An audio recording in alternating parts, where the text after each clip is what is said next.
Tommy, it's good to see you. I'm very sad for what you've been through, but I'm thrilled that you've been emancipated. I feel like you've been freed in so many ways.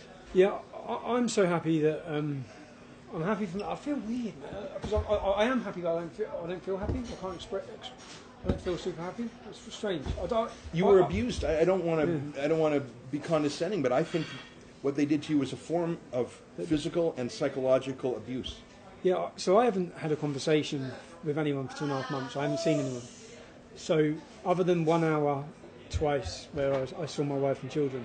For 1 hour only? Yeah. And when I saw murderers get more time than that. And when I saw them, it was it wore me out for that 1 hour. It was a big thing to.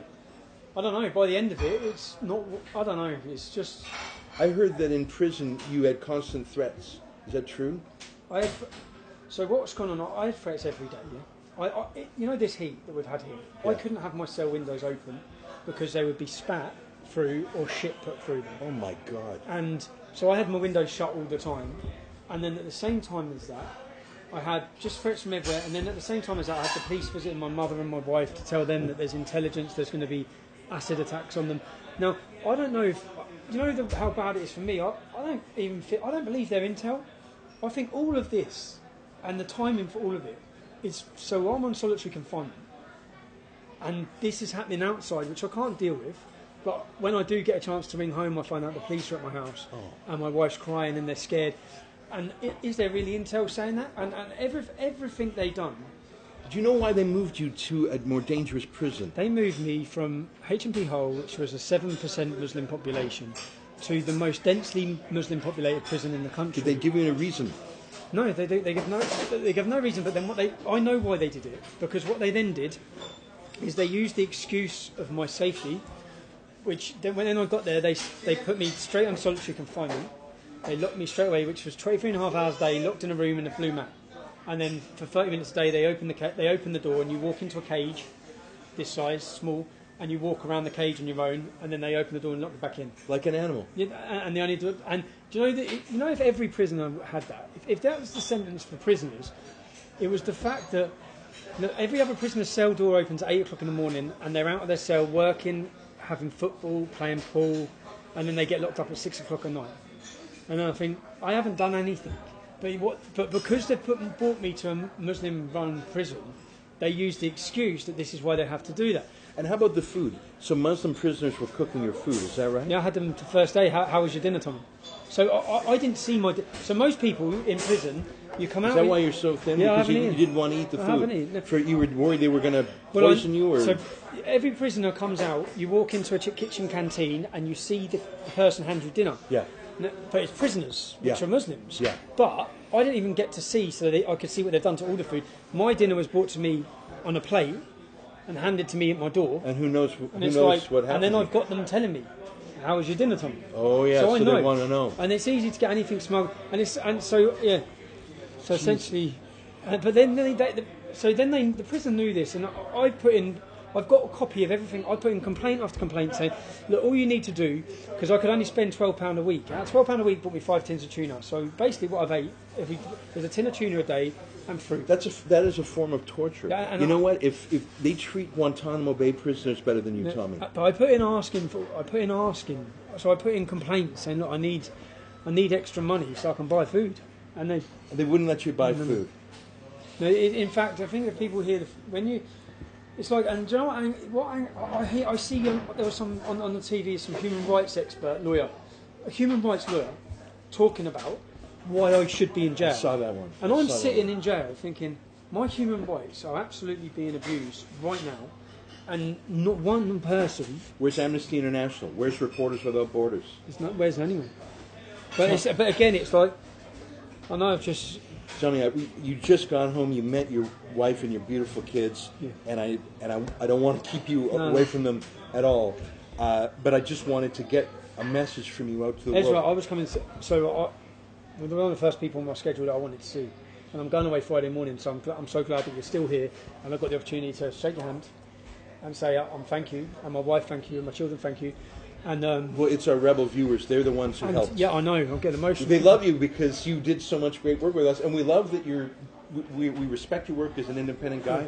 It was our honor to help you, my friend. When I saw you taken away, I thought, we have one more mission with Tommy. I know, and yeah, to every person, wherever you are in the world, who took the opportunity to even donate to the legal fund, share the articles, share the news stories, just, do you know, the sort of, that gave me so much when I was in. Tell me about the emails, because we spread the word a little bit about emails. So yeah, you get emails from people? You've done it on James Dellenpole most recently. How because did you get how many letters did you get in your 2 months inside? Oh, I've got 6 black bags, this big, this wide. Were they encouraging? Oh man, it's like, do you know some of the things what I understood from this sentence is that something huge has happened. The not just our country, but the whole world is feeling this right now. Not my cause. I've become a symbol of something that everyone is galvanised under.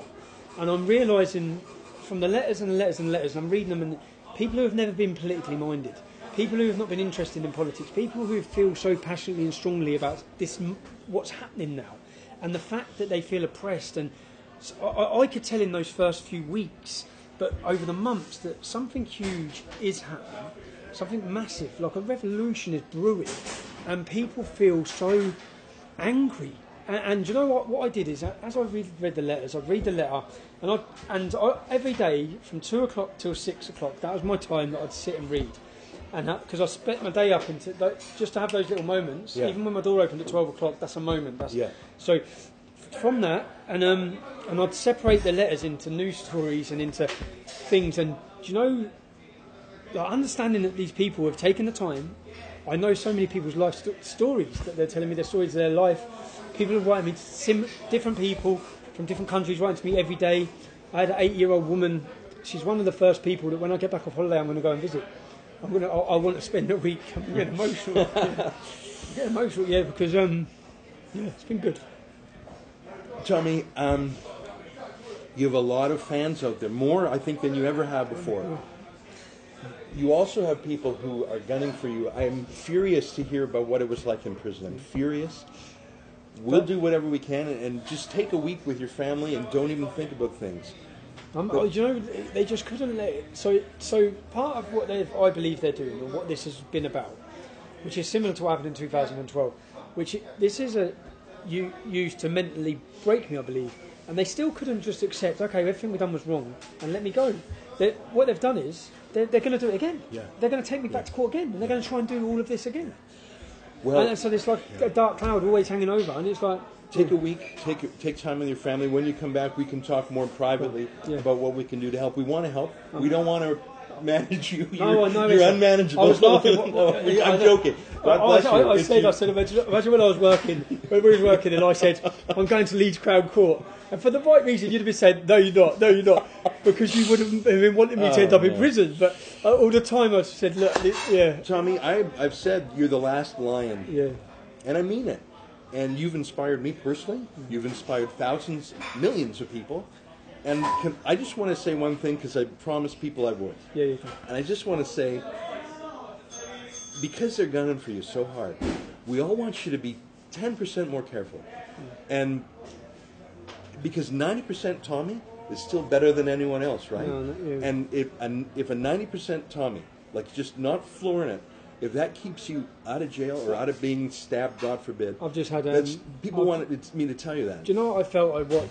I sort of lived and watched. I had a lot of time to reflect, and I sort of lived and watched and saw I'm going to get emotional again. So. You have a lot of people who love you, people you'll never even know. I spent the time to watch to see the effect it's had on my family again. That's the unforgivable thing. I'm glad you're free. Someone.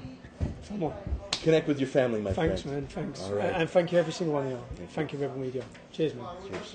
It was wonderful to see Tommy again, to commiserate with him, to give him a hug and a handshake, and to see the beaming joy of his beautiful wife and kids. So happy to reconnect with him. But they surely saw, as I did, that Tommy has lost 42 pounds, he told me. He was not a big man going into prison. 42 pounds, he's gone. His eyes are sunken. He looks like a POW forced to build the Burma Railway or something. It looks like he was rescued from torture. Because he was. You heard him. The physical torture, the psychological torture. Tommy knows that he was messed up by the authorities in prison. I don't even think he knows how badly. I think his health has been permanently affected, and that was on purpose. The Court of Appeal smashed the outrageous decision by the Leeds County Court in May, holding him in contempt of court. So, from a legal point of view, Tommy was vindicated. But what about how he was treated within the prison system? That was not addressed by the Court of Appeal today, and that is deeply troubling. That is deeply troubling, and just as much as the outrages in the court. I know that if Tommy were a Muslim prisoner in Guantanamo Bay, or a Brit or an American in North Korea or Iran or a place like that, we would have a word for how Tommy was treated. And that word is torture. For the Rebel.media, I'm Ezra Levant. I'm back in London covering Tommy Robinson's appeal because I don't believe a word the mainstream media has to say about him. To support my journalism, including the cost of my airfare and hotel to get here, please go to TommyTrial.com.